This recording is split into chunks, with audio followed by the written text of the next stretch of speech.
My name is Venables, and I am going to be doing my ceremonial speech on Mahatma Gandhi. Gandhi was a man who inspired the civil rights in the U.S., including Nelson Mandela's leadership. As Gandhi quoted, "When it means to do good, the good is only temporary, the evil it does is permanent," which he is talking about violence. So that brings me to Gandhi being the international symbol of peace and human rights. I want to first start off with my first main point, which is Gandhi refuses to take any racial orders given to him. Second, I will talk about how Gandhi inspires civil rights. And lastly, I will talk about Gandhi leads India to its independence. First, Gandhi refuses to take any racial orders. According to an article from biography.com, Gandhi wanted to be a doctor. His father had hoped he would also become a government minister, so eventually his family led him to going into the law profession. He studied law both at home and under British law rule and in South Africa, eventually becoming a lawyer. But upon his first courtroom case, he fled after blinking to cross-examine a witness. Then his next courtroom case, he was asked to take his turban off and was called an unwelcome visitor. At this point, Gandhi refused and walked out of the courtroom again. Then his second appearance to racial orders, he had bought a first-class train ticket according to an article on History Channel's website.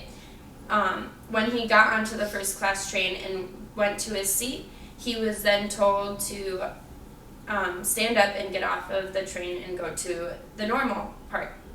This incident then brought Gandhi to the realization of the racial bias in the country.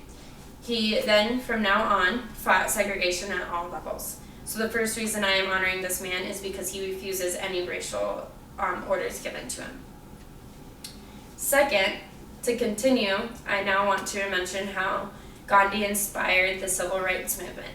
According to an article from History Channel's website, by 1921, Gandhi was leading the Indian National Congress. He also reorganized the group's constitution around the principle of Swaraj, or complete political independence from the British. When he investigated a boycott of the British goods and institution, he was then arrested and had to plead guilty to sedition. When Gandhi was then released from prison, he learned of the SALT Acts. According to Gandhi's official website and an article from biography.com, salt is a staple of the Indian diet. Because of the SALT Acts, it prohibited anyone from collecting or selling it, and it also taxed all salt, which hit the country's poorest especially hard.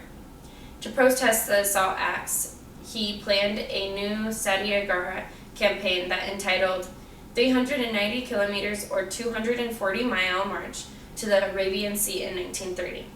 Where they would then collect the salt themselves, which led to many arrests. The second reason I am honoring this man is because his salt march that he led inspired civil rights in the U.S. My third main point, I would like to end my toast by mentioning Gandhi leading his country to independence. According to Gandhi's official website and biography.com, after being in prison for his salt march, he was released in 1931.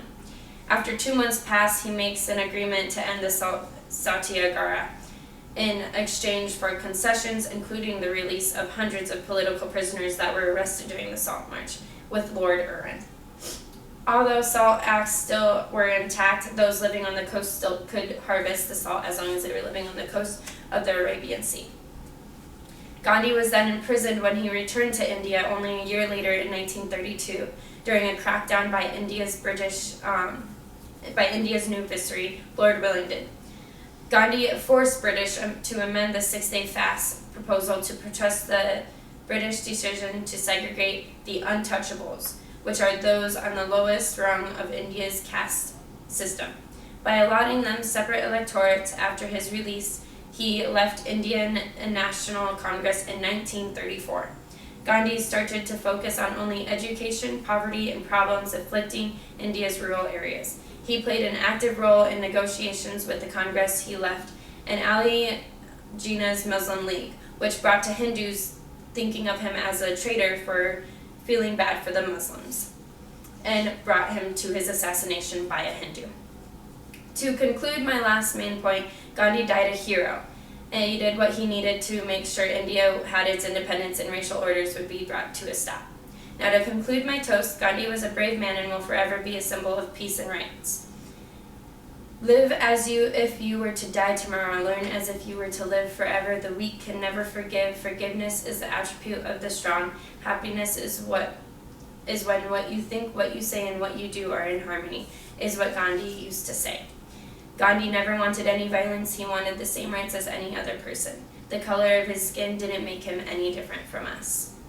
But Gandhi will always be remembered as a hero, a national symbol of peace and human rights. Thank you.